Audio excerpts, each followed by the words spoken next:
There's nothing quite like competitive Pokemon discourse, or online discourse of any subject really, where one of the most common sights is someone calling something terrible and refusing to elaborate further. This can be attributed to many a factor, from subjectivity to contrarianism to many more. Sometimes it's right, sometimes it's wrong, often it's somewhere in between. But really, what do we mean when we call a Pokemon terrible? This can have a lot of different contexts, but we'll use the broadest definition possible, that a Pokemon is just not at all effective in competitive play. So with that in mind, we're going to explore what goes into something like that. In other words, we're going to dive into the anatomy of a terrible Pokemon. It's easy to point to a Pokemon's immediate traits, like typing stats and move pool, and while these often point in the right direction, they don't tell the entire story, and they don't fully elucidate the reasoning behind why a Pokemon fails. To get too caught up in them is how many Pokemon that are very good tend to be less appreciated, if they're appreciated at all. For example, Breloom is pretty universally considered an amazing Pokemon across many generations, especially Gen 4, but there was a time in Gen 4 when, while it was always respected thanks to the power and irritation of its classic Spore, Substitute Focus Punch, Toxic or Poison Heal shenanigans, it wasn't considered more than just good. It was thought of as a Pokemon you wouldn't want to use too much, not as consistent as its competition, because when you look at it, you see a Pokemon with a huge attack stat and not too much more. Breloom's base stat total is low, and its typing is interesting but not earth-shattering, especially because it seems to have one of the worst flaws any Pokemon can have. It is both frail and slow. One or the other is manageable, but both? That's tough to reconcile. Spore Punch can only take you so far. Yes, it's not paper thin, and no, it's not dirt slow, but it certainly doesn't have what you'd call good natural bulk or speed. It shares its base speed stat with Metagross and Skarmory, two Pokemon that aren't exactly roadrunners. However, eventually it was discovered that in reality, Breloom was not just more than good, but extraordinary. Nowadays, it is considered one of the most elite Pokemon in Gen 4, one that can be used over and over for its incredible consistency, in spite of its low bulk and speed. And it's not just the power of sleep either, as many top tier Breloom sets don't even use Spore. Breloom can make itself faster and bulkier with investment, but it's going to come at a cost. But whatever it chooses, and in spite of these flaws that usually are severely limiting factors, Breloom finds itself beyond just a decent niche. It finds itself switching into battle over and over again, becoming one of the most important Pokemon around. So as you see, a Pokemon being terrible due to innate traits isn't a hard and fast deal. Breloom was an example of succeeding in spite of low stats. Regice succeeds in Gen 3 OU off the strength of its special hit taking, despite its near resistless, weakness-laden mono ice typing, vulnerability to passive damage alongside lack of recovery either active or passive, and it's not exactly hitting especially hard in return either. In spite of these reasonable on-paper flaws, which do to a certain extent affect its performance in practice as well, Regice still holds a highly legitimate place in the metagame. The opposite can be true as well. A Pokemon with good traits all around can wind up being completely ineffectual, and that can be fairly mystifying. You can look at several pseudo-legendaries for instance. I wonder why they don't work, at least as well as they should. They've certainly got the stats, they've got the typing, they've definitely got the move pool, but they can sometimes range from only being decent to being massive disappointments. So where is this coming from? Well, while the uselessness of many famously bad Pokemon like Luxray is universal, often a Pokemon being terrible or not is often contextual on the format. Very famously, Pachirisu, seemingly one of the absolute worst Pokemon for any format, won VGC Worlds in the extremely specific context of that metagame, but it doesn't have to be that niche. Let's take a look at a much broader example. Consider the unrivaled king of VGC Incineroar, an utterly peerless Pokemon, and then consider how in singles, it's not only never been good enough for you, it isn't even the star of the metagames it does wind up in. So rather than be without talents, Incineroar is overflowing with them. They're just simply suited to a different format. Cresselia is a similar story. Astonishing stats, struggles in singles, star in VGC. Meanwhile, singles' most defining unbreakable walls, Skarmory, Blissey, Gliscor, Clefable, are worthless in VGC. But the format goes beyond just singles versus doubles too. It's generational.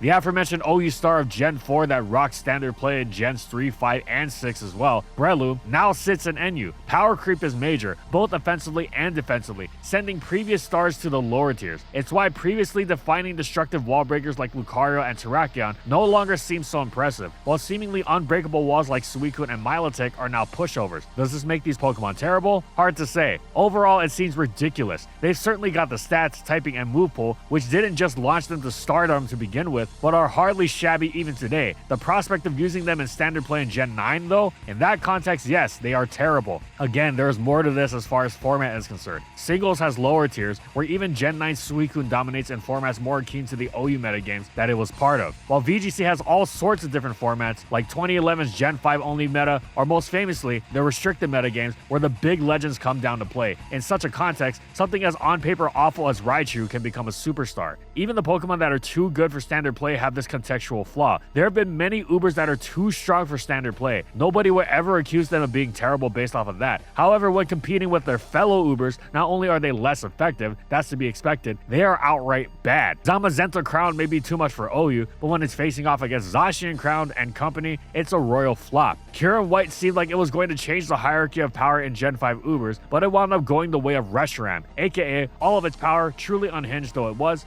amounted to naught in terms of practical utility. So yes, though it seems insane, you could say that Kyurem White, by all counts, one of the most dangerous Pokemon ever designed, was in fact terrible. Sometimes mechanics changes play a major part, if not being the entire reason for a Pokemon going from terrific to terrible. Gen 1 Tauros is the most famous for this, with every mechanic that made it the scariest in the first gen being changed for the second, while fairy types were similarly notable in knocking dragon types down several pegs. But something like Metagross no longer having defense having explosion in Gen 5 played a major role in its downfall as well. So we're going to go back to the example of poor Luxray as a general baseline for what makes something terrible. Not only does it not function in OU, it doesn't even function in any lower tier or VGC for that matter. Not every terrible Pokemon needs to be quite so despondent, but if the only way it can function is in tiers largely populated by not fully evolved Pokemon, it feels fair to say that it's on the flawed side. Finally, the contextual can be in how a Pokemon is clearly not bad, but is just outclassed. Think how Deoxys Normal is completely and utterly worse than Deoxys Attack in every single way. And no, outside of one extremely specific scenario at one point in time, the fact that it's not quite as paper thin doesn't help. Well, okay, but that's the exception, right? Most Pokemon similarities aren't forms of each other, much less forms that are as similar as Deoxys Normal and Attack. Most forms are vastly different, including Deoxys' other two. That would almost be like if Gabite was considered outclassed by Garchomp. Of course it is, but we're talking Garchomp against similar fully evolved Pokemon. So here's what outclass means in this particular context. In early Generation 4, nobody would think of using Flygon. Why would you when fellow Dragon Ground type Garchomp is around? It's faster, bulkier, and so much stronger that it's ridiculous. And that's before it uses Swords Dance. Does this mean Flygon is a bad Pokemon? Well, seeing as Flygon became a Gen 4 OU staple once Garchomp was banned, we're inclined to say no, but in the Chomp metagame, then yes, it was. There was no reason to use Flygon when Chomp existed. There was nothing it could meaningfully do that would make it worthwhile over the Pokemon that outclassed it. Emphasis on meaningfully. Here's how you can tell the distinction. To take another Gen 4 Dragon example, throughout Pokemon Platinum,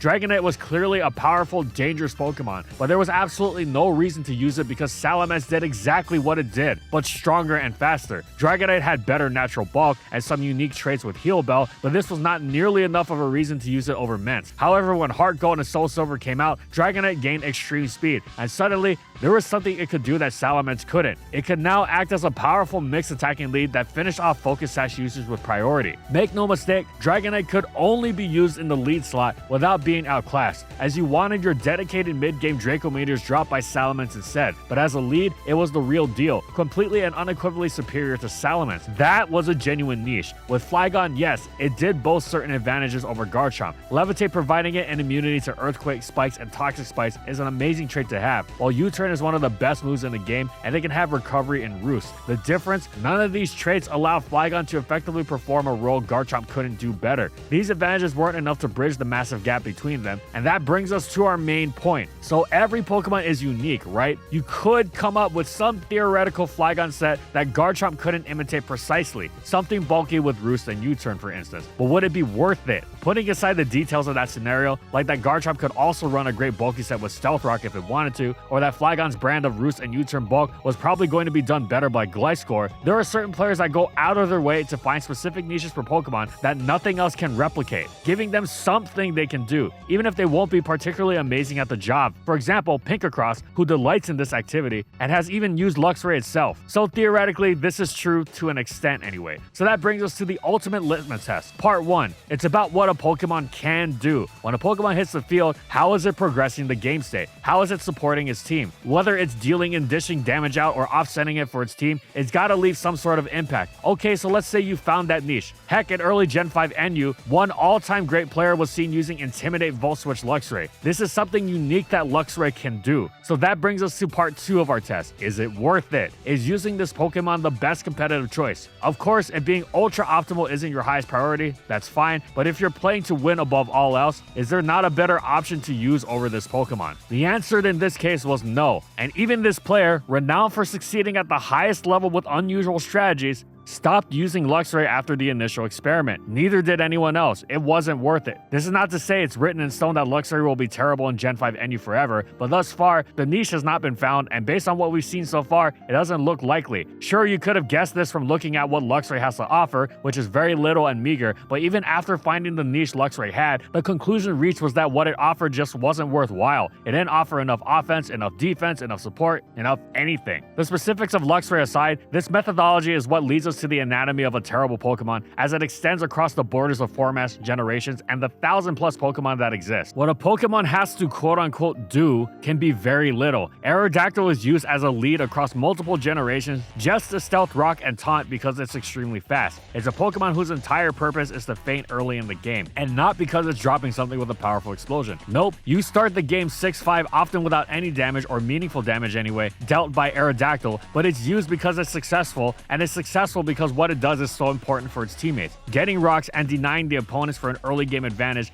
translated into concrete game by the momentum given to a cascade of overwhelming sweepers who just need the opportunity. Alternatively, you can look to the other side of the spectrum, at walls who may not dish out any actual damage in the battle, even indirect damage, or if they do, it's very little. All they need to do is continuously prevent an opposing threat from breaking through them. It's about figuring out what a Pokemon is supposed to do and seeing how well it does it, and seeing if there isn't another Pokemon that does it better. The most terrible Pokemon are the ones that can't do anything. Not literally, of course, because one could always say, actually, Gen 7 Bibarel can do something. It's called Simple Boosted Source Dance from base 85 attack with good dual stabs and priority Aqua Jet. That is, of course, true, and if someone were to find a genuinely worthwhile competitive niche for Bibarel, I would personally be so overjoyed I could create International Bibarel Day in celebration for this momentous occasion as testament to the indomitable human spirit. However, the reason I don't think we're quite there yet is because Bibarel is slow, frail, and has defensively exploitable typing, and isn't even that good at sweeping should it succeed in the Herculean task of actually getting the Swords Dance off. A Breloom it certainly ain't. Generally, it is true you should look out for low bulk and low speed. Yes, Breloom transcended these. Most similarly effective Pokemon are not Breloom though. Breloom succeeded in so many generations because it has a massive number of game-changing traits. That's what these Pokemon lack, the ability to impact the game as Breloom does. Cloyster is another example. In Gen 5, it's both slow and frail, the latter by virtue of low HP and special defense alongside a Stealth Rock weakness and the other weaknesses of its half-ice typing undercutting its gigantic defense stat. But it got banned to Ubers because it has Shell Smash, which is one of the most outrageously game-changing moves there is.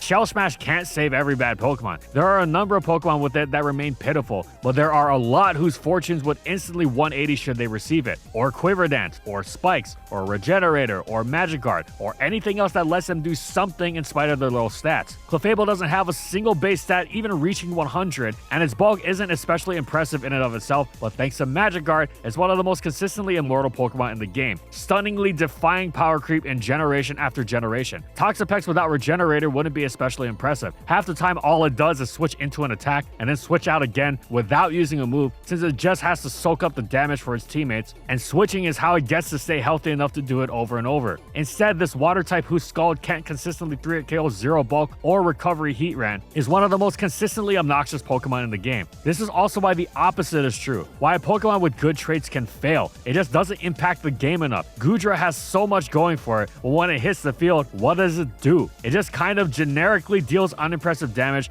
as it came around in the first generation where you need more than Stab Draco Meteor. It's kind of like a guy who goes to the gym, and while he's certainly in good shape, he has little to no personality outside of it. While the surface is appealing, there needs to be more. In conclusion, it's worth understanding the anatomy of a terrible Pokemon because it helps understand the game itself, and it helps you understand why Reshiram and Kyurem White don't do anything in Ubers despite being designed to be the ultimate destructive Draco Meteor bombers in the generation where they were at their strongest.